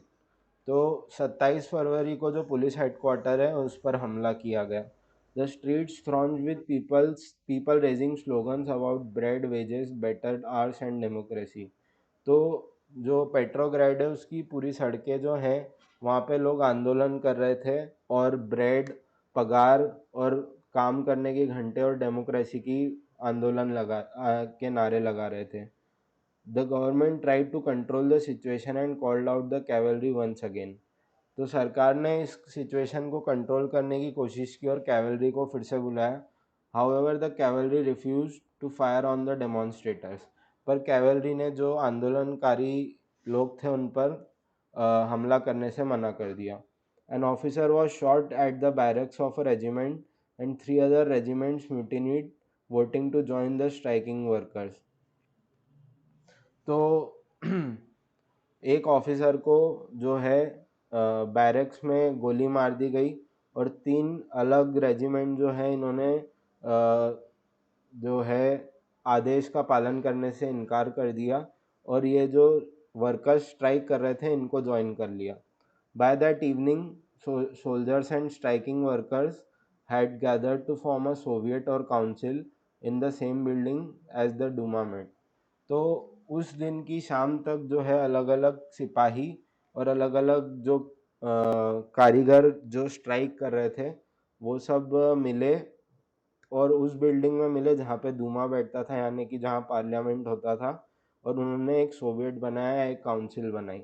This was the Petrograd Soviet. तो ये जो सोवियत बना इसको पेट्रोग्रेड सोवियत बोला गया। The very next day a delegation went to see the स्टार। तो अगले ही दिन एक डेलीगेशन सार से मिलने गया। Military commanders advise him to abdicate.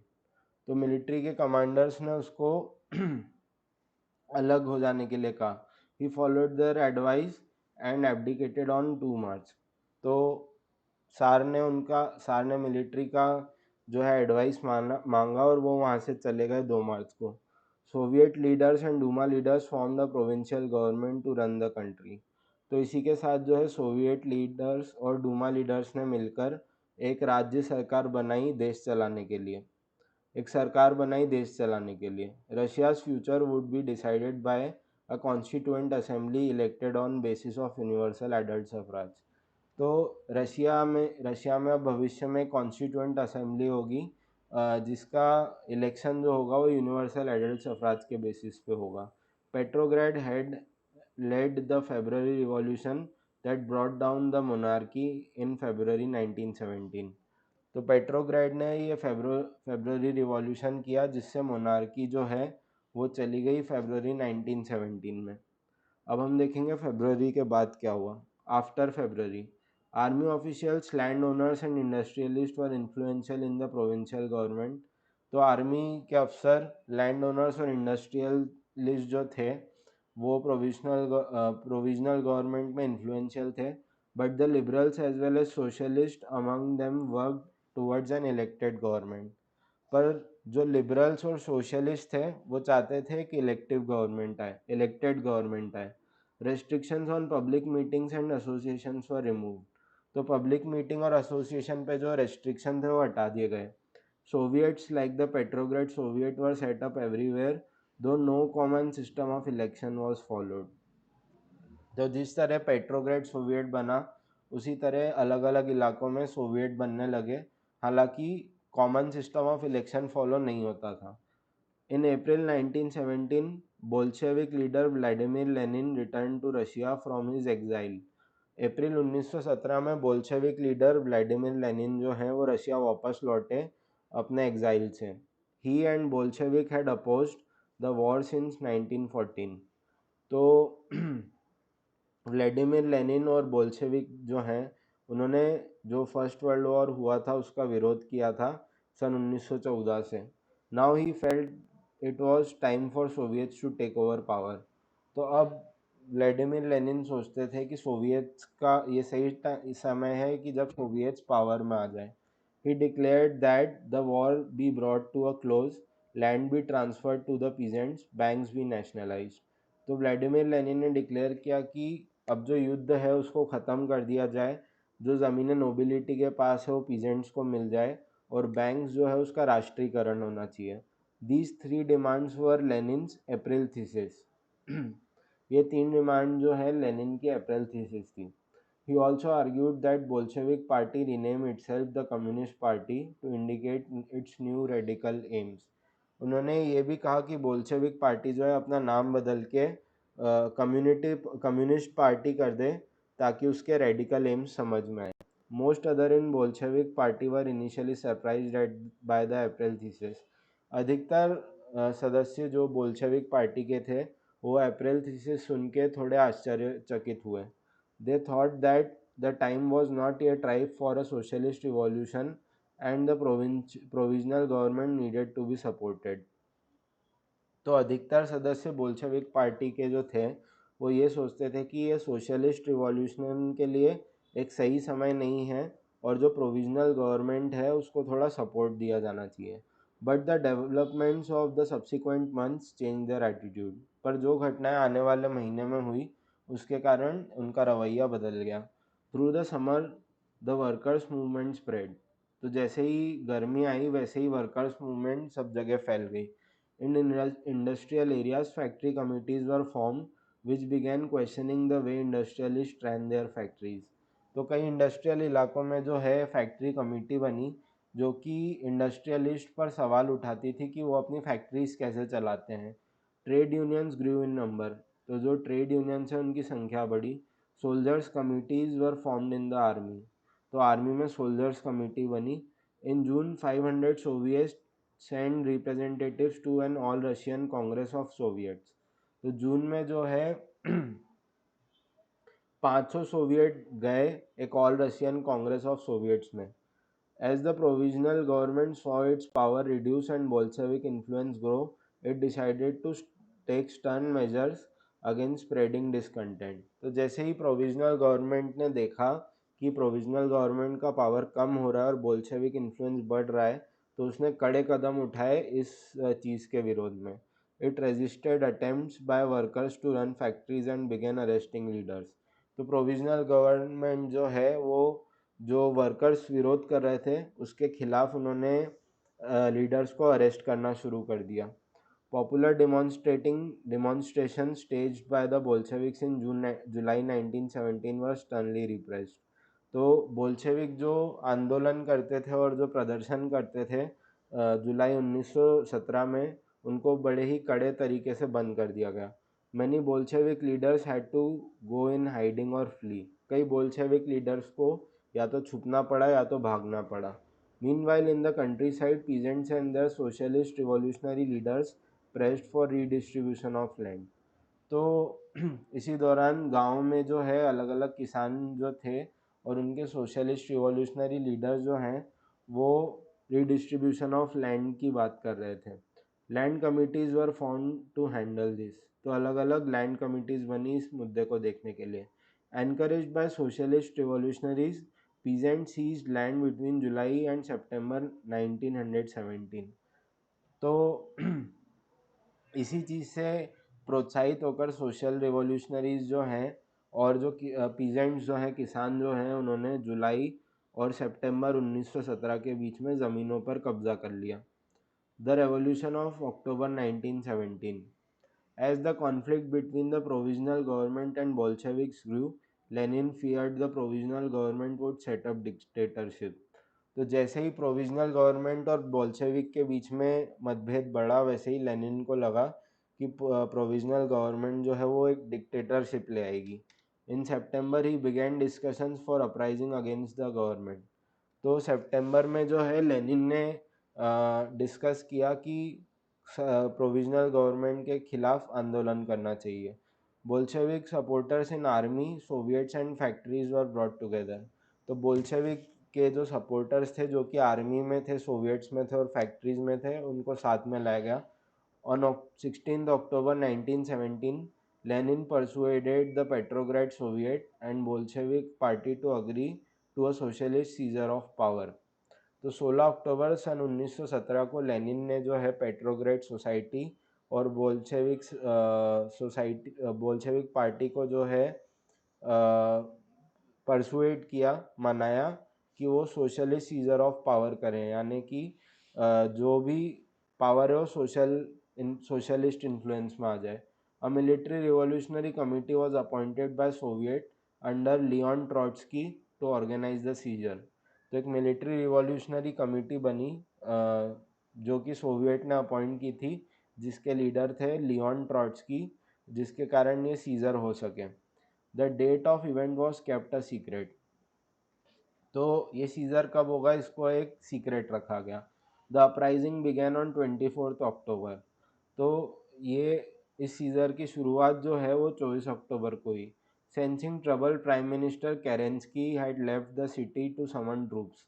तो दिक्कत भांपते ही जो प्राइम मिनिस्टर केरेंस्की थे उन्होंने शहर छोड़ दिया और आर्मी के ट्रूप्स के पास चले गए. At the dawn, military man loyal to the government seize the buildings of two Bolshevik newspaper. तो दिन ख़त्म होते होते जो मिलिट्री के लोग प्रोविंशियल गवर्नमेंट के लॉयल थे, उन्होंने दो बोल्शेविक न्यूज़पेपर की बिल्डिंग्स को सीज कर लिया. Pro government troops were sent to take over telephone and telegraph offices and protect the Winter Palace. तो जो ट्रूप सरकार के फेवर में थे उनको टेलीफोन और टेलीग्राफ ऑफिसेस को बचाने को और विंटर पैलेस बचाने को भेज दिया गया. In a swift response the military revolutionary committee ordered its supporters to seize government offices and arrest ministers. और इसी के रिस्पॉन्स में जो है मिलिट्री रिवॉल्यूशनरी कमेटी जो थी उसने अपने सपोर्टर्स को गवर्नमेंट ऑफिस को सीज और मिनिस्टर्स को अरेस्ट करने भेज दिया. Late in the day ship Aurora shelled the Winter Palace. तो दिन के अंत में जो है अरोरा अरोरा नाम की जो शिप है उसने विंटर पैलेस को सीज कर दिया. Other vessel sail down the Neva and took over various military points. कुछ अलग नाव जो हैं वो नेवा नदी से बही और अलग अलग मिलिट्री पॉइंट्स पे कब्जा कर लिया. By the nightfall the city was under committees control and ministers had surrendered. दिन ख़त्म होते होते जो है शहर जो था वो कमेटी के कंट्रोल में था और मिनिस्टर्स ने सरेंडर कर दिया. At a meeting of all Russian Congress of soviets in Petrograd, the majority approve the Bolshevik action. तो जो all Russian Congress of soviets थी पेट्रोग्रेड में, उसकी मीटिंग में जो अधिकतर लोग हैं उन्होंने बोल्शेविक एक्शन को अप्रूव किया. Uprisings took place in other cities. इसी तरह की आंदोलन जो है अलग शहरों में हुए. There was heavy fighting specially in Moscow, but by December the Bolsheviks control Moscow Petrograd area. तो मॉस्को में ख़ास तौर पे बहुत ज़्यादा लड़ाई हुई, पर दिसंबर तक जो है बोल्शेविक ने मॉस्को और पेट्रोग्रेड एरिया कवर कर लिया. What change after October. अक्टूबर के बाद क्या बदलाव है. The Bolsheviks were totally oppose to private property. तो बॉल्शेविक जो थे वो प्राइवेट प्रॉपर्टी के सख्त खिलाफ थे. Most industry and banks were nationalised in November 1917. अधिकतर इंडस्ट्री और बैंक जो है उनका राष्ट्रीयकरण हो गया नवंबर 1917 तक. This meant that government took over ownership and management. इसका मतलब ये था कि सरकार ने जो है मालिकाना हक रख लिया और मैनेजमेंट भी रख लिया. Land was declared a social property and peasants were allowed to seize the land of nobility. तो ज़मीन जो थी उसको सोशल प्रॉपर्टी बना दिया गया और अलग अलग किसानों को ये अधिकार दे दिया कि वो नोबिलिटी की ज़मीन छीन सकते हैं. In cities Bolsheviks enforce the partition of large houses according to family requirement. तो शहरों में बोल्शेविक ने जो है बड़े बड़े घरों के पार्टीशन किए उनकी फैमिली रिक्वायरमेंट्स के हिसाब से. They banned the use of old titles of aristocracy. तो बोल्शेविक ने जो है जो अलग अलग सरकारी लोगों को टाइटल्स मिले थे एरिस्टोक्रेसी के, उनको बैन कर दिया. To assert the change, new uniforms were designed for the army and officials following a clothing competition organized in 1918 when the Soviet had budenovka was chosen. तो बदलाव दिखाने के लिए नई आर्मी और ऑफिशियल्स के लिए नई आर्मी यूनिफॉर्म तैयार की गई। The Bolshevik party was renamed the Russian communist party Bolshevik. तो बोल्शेविक पार्टी का नाम जो है बदल के रशियन कम्युनिस्ट पार्टी कर दिया गया। इन November 1917 Bolsheviks conducted the elections to constituent assembly but they failed to gain majority support। तो नवंबर 1917 में बोल्शेविक ने जो है कॉन्स्टिट्यूएंट असेंबली में इलेक्शन करवाए पर उनको मेजॉरिटी सपोर्ट नहीं मिला। By in January 1918 assembly rejected Bolshevik measure and Lenin dismissed the assembly. तो जनवरी 1918 में असेंबली ने बोल्शेविक मेजर को रिजेक्ट कर दिया और लेनिन ने असेंबली को डिसमिस कर दिया। He thought the All Russian Congress of Soviets was more democratic than an assembly elected in uncertain conditions. तो उनका मानना ये था कि All Russian Congress of Soviets जो थी वो ज़्यादा डेमोक्रेटिक थी बजाय अनसर्टेन कंडीशंस में जो असेंबली इलेक्ट हुई उसके। In March 1918, despite opposition by their political allies, the Bolsheviks made peace with Germany at Brest-Litovsk। तो मार्च 1918 में जो है बोल्शेविक ने जर्मनी के साथ पीस कर ली ब्रेस्ट लिटोव्स्क पे, जबकि उनकी खुद ही के पॉलिटिकल अलाइज जो थे इसके विरोध में थे। In the years that followed Bolsheviks became the only party to participate in the elections to the All Russian Congress of Soviets which became the parliament of the country. तो आने वाले सालों में बोल्शेविक ही एक अकेली पार्टी थी जिसको all Russian Congress of Soviets के इलेक्शन में हिस्सा लेने का मौका मिलता था, जिससे कि देश का पार्लियामेंट बना। Russia became a one party state. Russia जो है एक वन पार्टी स्टेट बन गया। ट्रेड यूनियंस वर kept under party control. Trade unions को पार्टी कंट्रोल में रखा जाता था। The secret police called the Cheka first, later OGPU and NKVD punished those who criticized the Bolsheviks। तो सीक्रेट पुलिस जो बनी थी वो उनको सज़ा देती थी जो कि बोल्शेविक्स को क्रिटिसाइज करते थे। Many young writers and artist rallied to party because it stood for socialism and for change. तो कई यंग राइटर्स और आर्टिस्ट जो थे वो पार्टी रैली में आते थे क्योंकि वो सोशलिज्म और बदलाव के लिए थी। After October 1917, this led to experiments in arts and architecture। तो अक्टूबर 1917 के बाद जो है आर्ट्स और आर्किटेक्चर में कई एक्सपेरिमेंट हुए। But many became disillusion because of the censorship the party encourage. पर कई जो हैं वो धूमिल हो गए क्योंकि पार्टी जो है वो सेंसरशिप को बढ़ावा देती थी। The Civil War। When the Bolsheviks ordered land distribution, the Russian army began to break up। तो जब बोल्शेविक ने लैंड डिस्ट्रीब्यूशन का आदेश जारी किया तो रशियन आर्मी जो है वो टूटने लग गई। Soldiers mostly peasants wish to go home for the redistribution and deserted. तो किसान जो थे, सोल्जर जो कि किसान थे, वो वापस अपने घर जाना चाहते थे रीडिस्ट्रीब्यूशन के लिए और वहीं रह जाते थे। Non Bolshevik socialist liberals and supporters of autocracy condemned the Bolshevik uprising. तो ऐसे सोशलिस्ट जो कि बोल्शेविक नहीं थे और इनके अलावा लिबरल्स और सपोर्टर्स ऑफ ऑटोक्रेसी जो थे वो बोल्शेविक अपराइजिंग को क्रिटिसाइज करते थे। Their leaders move to south Russia and organise troop to fight with the Bolsheviks. तो इनके लीडर्स जो हैं साउथ रशिया में आए और इन्होंने ट्रूप्स इकट्ठे किए बोल्शेविक से लड़ने के लिए। During 1918 and 1919 green socialist revolutionaries and whites pro tsarist control most of the Russian empire. तो सन 1918 और 1919 में ग्रीन जो कि सोशलिस्ट रिवॉल्यूशनरीज थे और वाइट जो कि प्रो सारिस्ट थे ये रशियन एम्पायर का अधिकतर हिस्सा गवर्न करते थे। They were backed by French, American, British and Japanese troops, all those forces who were worried at the growth of socialism in Russia। तो ये जो सोशलिस्ट रिवॉल्यूशनरीज हैं और प्रो सारिस्ट हैं ये इनको जो है फ्रेंच, अमेरिकन, ब्रिटिश और जापानीज ट्रूप का सपोर्ट था क्योंकि वो रशिया में सोशलिज्म बढ़ने से काफ़ी चिंतित थे। As these troops and Bolsheviks fought a civil war, looting, banditry and famine became common. तो जैसे ही बोल्शेविक ने इन सभी फोर्सेस के साथ सिविल वॉर लड़ा तो लूटपाट बहुत मच गई, गुंडागर्दी बढ़ गई और बाढ़ जो है आम चीज़ हो गई. Supporters of private property among white took hard steps with peasants who had seized the land. तो जो कि प्राइवेट प्रॉपर्टी के सपोर्टर्स थे, जो कि वाइट थे, उन्होंने पीजेंट्स के खिलाफ जो है कड़े कदम उठाए जिन्होंने ज़मीन छीन ली थी. Such actions led to loss of popular support from non Bolsheviks. तो इस तरह के कदम जो थे उसके कारण नॉन बोल्शेविक्स का सपोर्ट हट गया. By January 1920, the Bolsheviks controlled most of the former Russian Empire. जनवरी 1920 तक बोल्शेविक्स ने जो है जो पुराना रशियन एम्पायर था उसमें अधिकतर पे अपना कब्जा जमा लिया.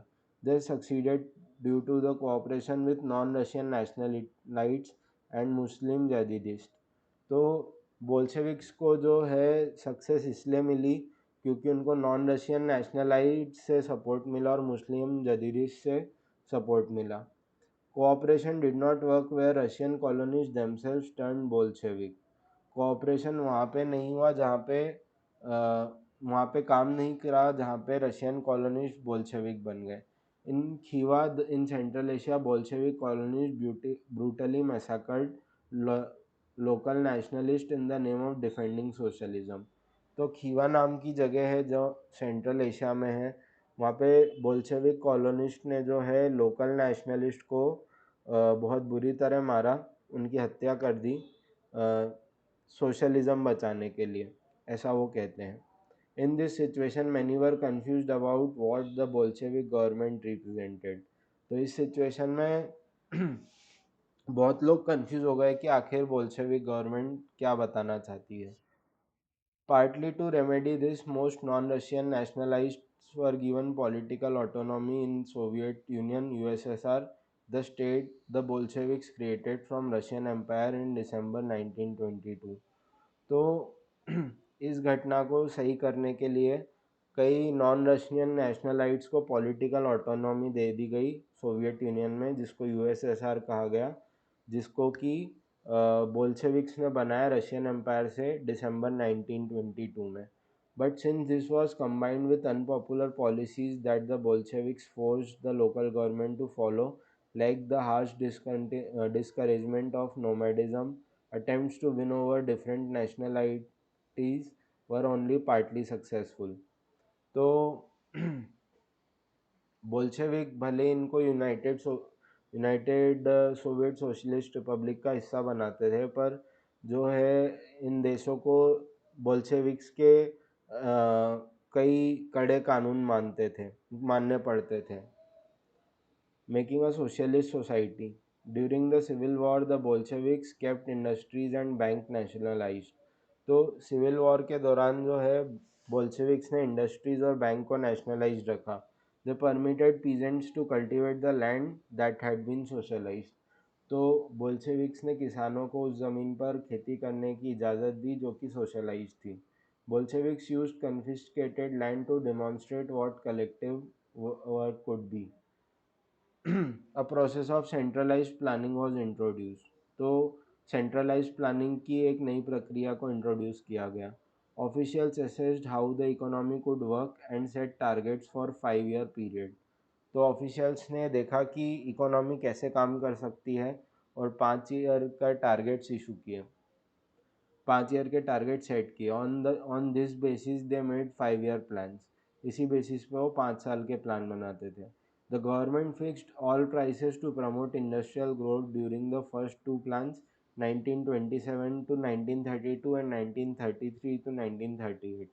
तो गवर्नमेंट ने सभी चीज़ों के दाम जो है फिक्स कर दिए पहले 2 5 साल के प्लान्स में. Centralised planning led to economic growth. तो जो सेंट्रलाइज्ड प्लानिंग थी उसके कारण इकोनॉमिक ग्रोथ हुई. Industrial production increase between 1929 and 1933 by 100% in the case of oil, coal and steel. तो इंडस्ट्रियल प्रोडक्शन जो है 100% बढ़ा बिटवीन 1929 एंड 1933 ऑयल, कोल और स्टील के केस में. New factory cities came into being. कई नई फैक्ट्री सिटीज़ बनी। However rapid construction led to poor working conditions. तो जो जल्दी जल्दी सिटीज़ बनाई जा रही थी उसके कारण वर्किंग कंडीशंस बहुत ख़राब हो गई। In city of Magnitogorsk the construction of a steel plant was achieved in 3 years। तो मैग्नीटोगॉर्स्क नाम के शहर में एक स्टील प्लांट जो है 3 साल में बना। Workers lived hard lives and the result was 550 stoppages of work in the first year alone। तो जो यहाँ के कर्मचारी थे, इनको कारीगर थे, इनको बहुत ही ख़राब ज़िंदगी जीनी पड़ी, जिसके कारण 550 बार जो है काम को पहले साल में ही रोका गया। In living quarters in winter time at 40 degrees below, people had to climb down from the fourth floor and dash across the street in order to go through the toilet। An extended schooling system developed and arrangements were made for factory workers and peasants to enter universities। तो एक extended schooling system बना और factory workers और peasants जो हैं वो universities जा सकते थे। Crutches were established in factories for the children of women workers। तो women workers के बच्चों के लिए crutches बनाए गए। Cheap public health care was provided. तो सस्ती स्वास्थ्य सेवाएं बनाई गई। Modern living quarters were set up for workers. कारीगरों के लिए लिविंग क्वार्टर्स बनाए गए। The effect of all this was uneven though since government resources were limited. तो इन सब मेजर्स का जो इफेक्ट था वो अनइवन था, क्योंकि गवर्नमेंट रिसोर्स बहुत लिमिटेड थे। Stalinism and collectivization. The period of early planned economy was linked to disasters of cultivation of agriculture। तो जो अर्ली प्लान्ड इकोनॉमी थी उसके कारण जो है कल्टिवाइजेशन ऑफ एग्रीकल्चर हुआ। By 1927-28 the towns of in Soviet Russia were facing an acute problem of grain supplies। सन 1927 से 28 के बीच में जो है सोवियत रशिया के शहर जो हैं वहाँ पे ग्रेन सप्लाईज की बहुत कमी थी। The government fixed prices at which grain must be sold but the peasants refuse to sell their grain to government buyers at these prices. तो सरकार ने जो है अनाज का दाम तो तय कर दिया था, पर जो किसान थे वो सरकार को इस दाम में अनाज बेचने को तैयार नहीं थे। Stalin who headed the party after death of Lenin introduced firm emergency measures। तो स्टालिन जिन्होंने कि नेतृत्व को संभाला लेनिन की मृत्यु के बाद, उन्होंने कुछ कड़े कदम लिए। He believed that rich peasants and traders in countryside were holding stocks in hope of higher prices। वो ये सोचते थे कि अमीर किसान जो हैं और अमीर व्यापारी जो हैं गांव में रहते थे, वो अनाज को अनाज के स्टॉक्स को उन्होंने इकट्ठा कर रखा है ताकि उनको ज़्यादा दाम मिले। Speculations had to be stopped and supplies confiscated. तो स्पेकुलेशन को रोकना होगा और सप्लाई शुरू करना होंगे। In 1928 party members toured the grain producing areas supervising enforce grain collections and raiding kulaks, the name for well to do peasants.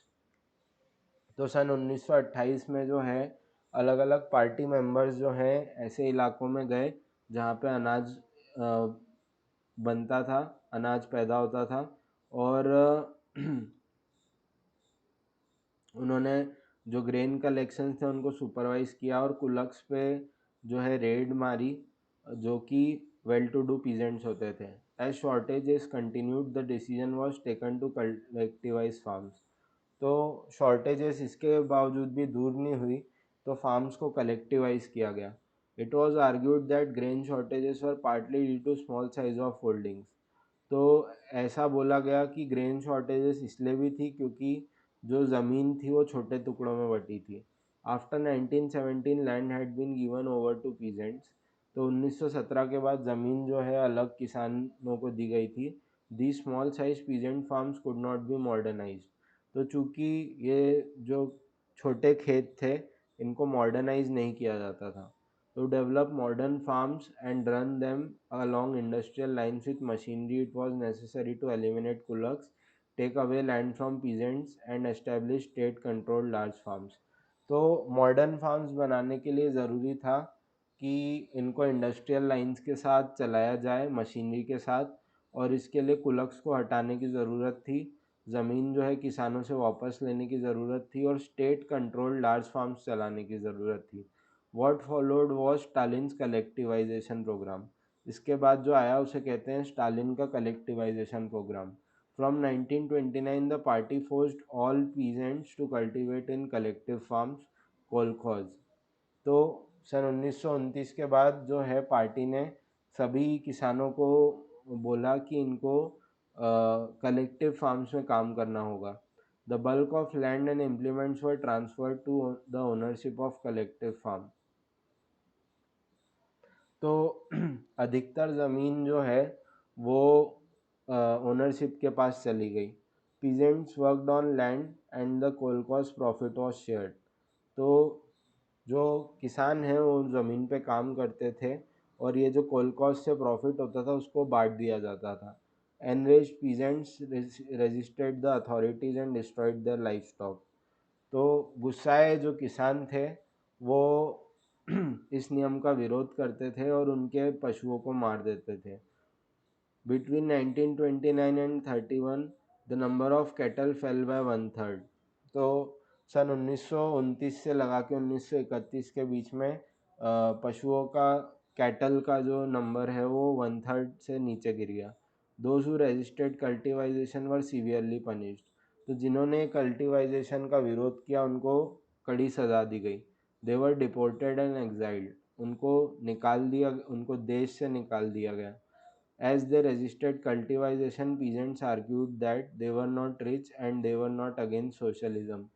तो जो किसान अपनी सफाई में ये कहते थे कि भले वो कलेक्टिवाइजेशन का विरोध करते हैं, वो इसलिए करते हैं क्योंकि वो गरीब हैं, वो अमीर नहीं हैं और वो सोशलिज्म के खिलाफ नहीं थे। They merely did not want to work in collective farms for variety of reasons. तो वो बस एक कलेक्टिव फार्म में कई कारणों से काम नहीं करना चाहते थे। Stalin's government allowed some independent cultivation but treated such cultivators unsympathetically. तो स्टालिन की सरकार ने जो है कई फार्म्स को इंडिपेंडेंट कल्टीवेशन की आज़ादी दी, पर इन किसानों को जो है बहुत ही बुरी दृष्टि से देखा जाता था। In spite of cultivisation production did not increase immediately. तो कलेक्टिवाइजेशन होने के बावजूद जो है प्रोडक्शन ज़्यादा नहीं बढ़ा। In fact, the bad harvest of 1930 to 33 led to one of the most devastating famines in Soviet history when over 4 million people died। तो कलेक्टिवाइजेशन होने के बावजूद जो है प्रोडक्शन बढ़ा नहीं और 1930 से लगा के 1933 तक की सबसे ख़राब फेमाइन्स में जो कि सोवियत इतिहास में दर्ज हुई है उसमें लगभग 40 लाख लोगों की मृत्यु हुई। Many within party criticized the confusion in industrial production under the planned economy and consequences of cultivation। तो जो पार्टी थी कम्युनिस्ट पार्टी उसके कई सदस्य जो हैं वो कलेक्टिवाइजेशन के और प्लान्ड इकोनॉमी के जो है उसको क्रिटिसाइज कर रहे थे। Stalin and his sympathisers charge these critics with conspiracy against socialism. तो जो लोग इन सब मेजर्स को क्रिटिसाइज़ कर रहे थे स्टालिन और उनसे हमदर्दी रखने वाले लोगों ने इनको सोशलिज्म के खिलाफ कॉन्स्पिरेसी करने का चार्ज लगाया। Accusations were made throughout the country and by 1939 over 2 million were in prisons और लेबर कैंप्स। तो पूरे देश में अलग अलग आरोप लग रहे थे जिसके तहत सन 1939 तक जो है लगभग 20 लाख लोग या तो जेल में थे या फिर लेबर कैंप्स में थे। Most were innocent of the crimes but no one spoke for them. इनमें से अधिकतर ऐसे थे जो बेगुनाह थे पर उनके लिए कोई आवाज़ नहीं उठाता था। A large number were force to make false confessions under torture and were executed. Several among them were talented professionals. तो एक बहुत ही बड़ी संख्या में लोग जो हैं उनसे झूठे कन्फेशन निकलवाए गए टॉर्चर करके और कईयों को मार दिया गया जिनमें से कई लोग बहुत टैलेंटेड प्रोफेशनल्स थे। The global influence of Russian Revolution and USSR। Existing socialist parties in Europe did not wholly approve of the way Bolsheviks took power and kept it। तो जो उस समय की सोशलिस्ट पार्टी थी यूरोप की, उन्होंने जिस तरह से बोल्शेविक पार्टी ने पावर लिया और उसको रखा, उसको बिल्कुल सराहा नहीं गया।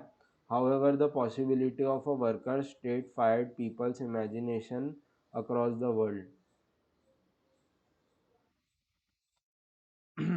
तो ये जो वर्कर स्टेट था, मतलब कि गरीबों का राज्य था, इसने पूरी दुनिया में जो है लोगों की इमेजिनेशन में एक नई आग जगाई। In many countries communist parties were formed like communist party of great Britain. तो कई देशों में कम्युनिस्ट पार्टीज बनी, जैसे communist party of great Britain. The Bolsheviks encourage colonial people to follow their experiment। तो बोल्शेविक्स ने अलग अलग कॉलोनियल देशों को अपना एक्सपेरिमेंट उनके देश में करने के लिए प्रोत्साहित किया। Many non-Russians from outside the USSR participated in the Conference of the Peoples of the East 1920, and Bolshevik founded Comintern, an international union of pro-Bolshevik socialist parties। तो कई नॉन रशियन जो कि विदेश से आए थे, उन्होंने conference of peoples of east join की, और बोल्शेविक फाउंडेड कॉमिंटर्न जो कि इंटरनेशनल यूनियन है प्रो बोल्शेविक सोशलिस्ट पार्टीज की, उनको ज्वाइन किया। Some received education in USSR communist university of workers of the east. कईयों ने जो है यूएसएसआर की communist university of the workers of east में पढ़ाई की। By the time of outbreak of Second World War, the USSR had given socialism a global face and a world stature। तो जब तक दूसरा द्वितीय विश्व युद्ध हुआ, तब तक यूएसएसआर ने जो है सोशलिज्म को दुनिया में पहचान दिलाई। Yet by 1950s, it was acknowledged within the country that the style of government in USSR was not in keeping with the ideals of Russian Revolution। पर 1950 तक रशिया के लोग ये सोचने लगे कि यूएसएसआर जिस तरह से सरकार को चलाता है वो रशियन रिवॉल्यूशन के आइडियल्स को फॉलो नहीं करता है। In the world socialist movement too it was recognised that all was not well in Soviet Union. तो वर्ल्ड सोशलिस्ट मूवमेंट में भी ये माना गया कि सब चीज़ें रशिया में या सोवियत यूनियन में सही नहीं है। A backward country had become a great power. एक पिछड़ा हुआ राज्य जो है वो एक बड़ा देश बन गया था। It's industries and agriculture had developed and poor were being fade. तो उसकी जो इंडस्ट्रीज़ और एग्रीकल्चर हैं वो डेवलप हो गए थे और गरीबों को खाना मिल रहा था। But it had denied the essential freedom to its citizen and carried out its developmental projects through repressive policies. पर इस देश ने जो है अपने नागरिकों से कुछ बेसिक फ्रीडम छीन ली, और इसके डेवलपमेंट प्रोजेक्ट्स चलते रहे through its repressive policies। By the end of 20th century, the international reputation of the USSR as a socialist country had declined, though it was recognized that socialist ideals still enjoyed respect among its people। तो 20वीं सदी के ख़त्म होते होते USSR की जो छवि है एज अ सोशलिस्ट कंट्री वो कम हो गई थी, और ऐसा देखा गया कि जबकि उसके देश के लोग ये सोचते थे कि अभी भी सोशलिस्ट आइडियल्स चलते हैं। But in each country the ideals of socialism were rethought in a variety of different ways. पर ये जो रशियन रिवॉल्यूशन हुआ, इसके कारण जो सोशलिज्म के अलग अलग आइडियाज़ हैं, ये हर देश में अलग अलग तरीके से देखे गए। Thanks a lot for watching.